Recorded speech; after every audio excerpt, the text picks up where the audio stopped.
this video, I'm going to go over my cinema rig build, and if anybody watching this is in the market looking to build a rig out themselves, maybe this video might help one of y'all. You don't have to build the exact rig, but if you're looking for parts for anything like that, maybe some of these pieces that I showcased in this video will help you. So without further ado, let's get into it.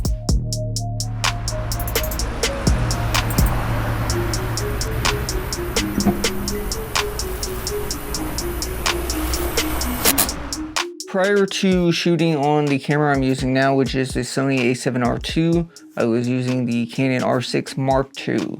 And I had that camera fully rigged out. I had the cage, handle, side grips, whole 9 yards. Transitioning from a newer camera to an older camera, it was a little bit hard to find some of these parts that were compatible with such an old camera. Mostly because Smallrig just quit making a lot of stuff that fit this camera body specifically. I went ahead and reached out to Smallrig themselves and asked them if they had any products still available that would kind of work with this body style. And they sent me a couple of links. I ended up ordering some parts for this build. And again, this build has taken probably like 4 or 5 months over time, just acquiring little parts to finish this kit out. And so as of right now, I believe it's going to be complete, but you know, as a camera gear head, you never quit buying stuff. You always find new and exciting things that you want to add to your rig. Really, I should start off with the camera cage. Now, this is the Sony A7rii II, and this is the Smallrig light cage. This cage was not specifically made for the A7rii II, but it was made for the A7 III and the A7S III. One of the caveats of buying this cage, losing the functionality of having the locking set screw on the side of the cage here, but you have a locking set screw that keeps the camera from twisting. Because this is a shorter body, I lose the functionality of having that set screw available in this cage. But I found that with just snugging the camera in the cage, it really eliminates the twisting in the cage. You do get a little bit if you really like force it, but other than that, like, the camera doesn't move around in the cage. And I'm going to put all these products I cover in this video in the description. And then I added a cable management lock on the top of this, so you can run any of your XLR, monitor, cables, whatever through that. So that's the first piece. The next piece is this Neweer V-mount Arca base. So this is just a V-mount base with Arca Swiss base plate, and it also came with Arca Swiss quick release plate, which is on the bottom of this cage. This cage also did not have a Arca Swiss plate on the bottom of it. I had to put this Arca Swiss plate from this on the bottom of the cage. Starting with that, we're going to assemble this. First things first, we're going to set our V-mount base in. This is going to be the base of our cinema rig. Next, we are going to slide in the camera. This is just going to go in that base, and you can hear it lock in. I'll do that again so you can hear it. There, you can hear it lock in. So now it's not coming out. So now we're just going to snug this down. And that's basically the base of the setup right here. The next thing is going to be this Neweer V-mount battery. This is, I don't remember the milliamp hour, but it is a 15 volt. I think it is a 150 watt battery. We're going to slide that on the back of the camera setup, just like that, and it's going to lock into place. Next, we're going to add, let's just go ahead and put the lens on it. So for this video, I'm going to be using the Sony FE 20mm G lens. If you guys are Sony users and you do not own the 20mm, I highly recommend picking this lens up. It is a phenomenal lens.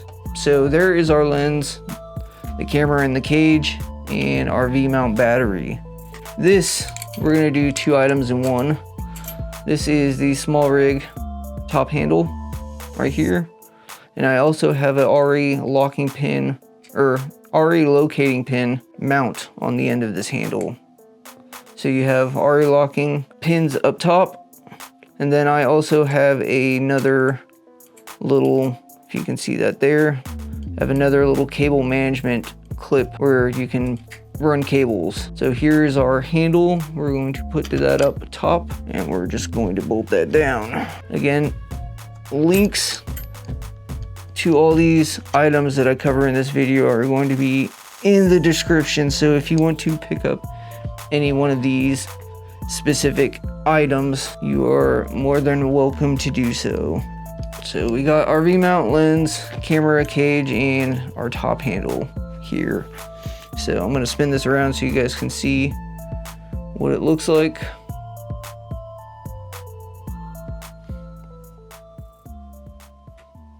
I mean, overall, just this base is a solid looking camera.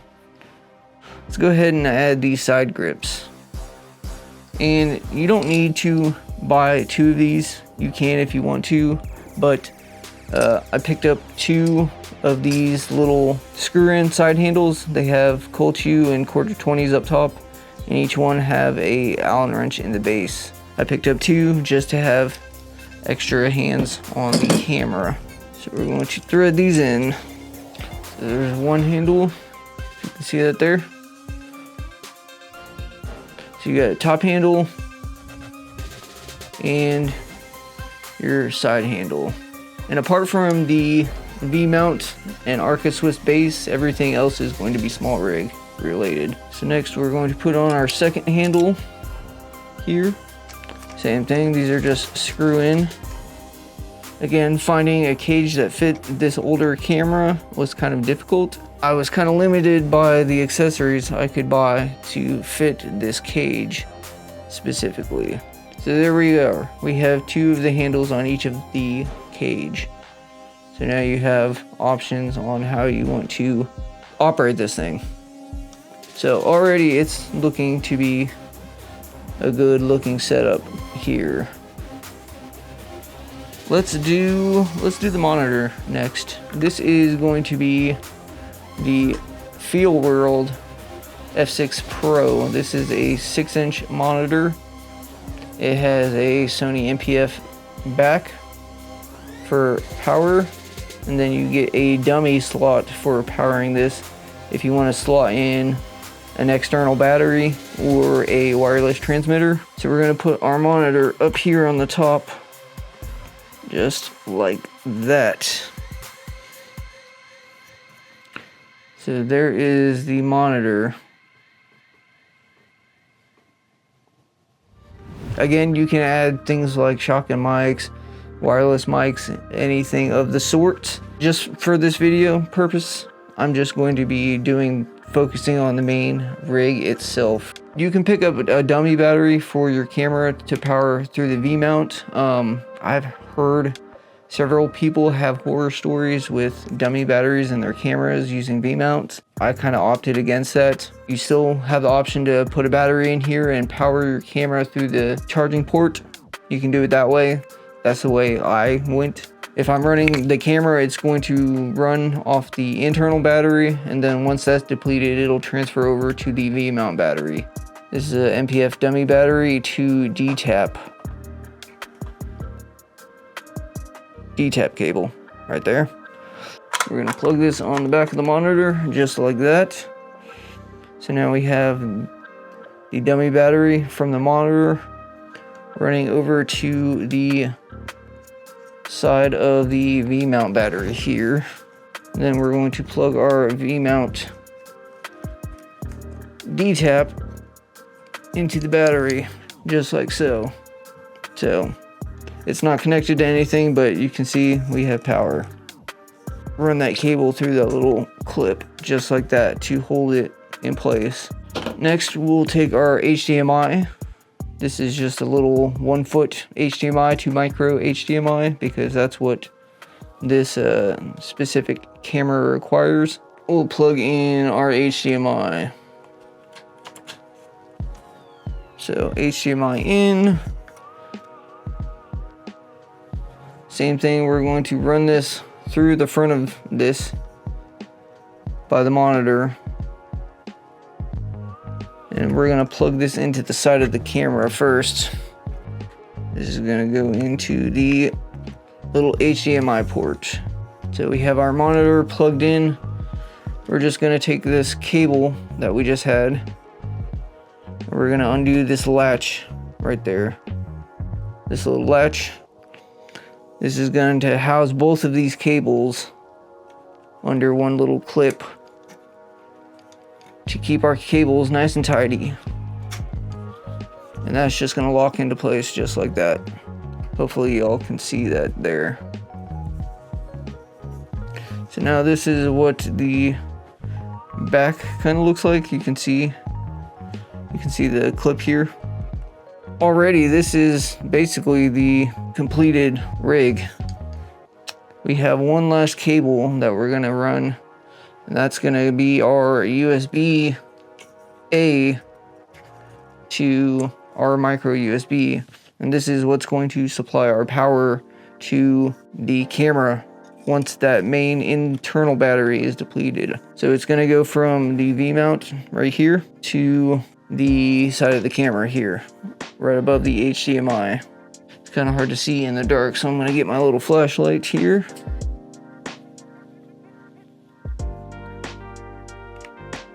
That's just gonna plug into the camera just like that. That's basically the entire build. Super quick, easy, functional. The thing I love about the monitor being up here is you have lots of angles you can place this at. So if you're filming low angles, you can lay it flat across the board. If you're holding it against your chest, filming slower movements, place it there.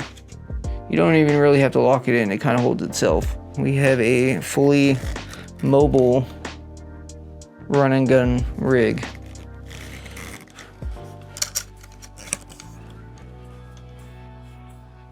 Pretty simple.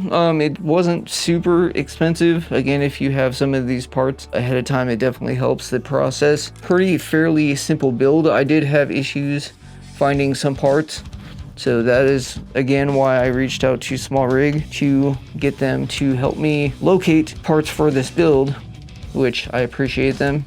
If you guys have questions or comments about building out a cinema rig, or you're in the market looking to do something similar, leave me a comment down below. If you have questions about anything I covered in this video, I will do my best to answer them in a timely fashion.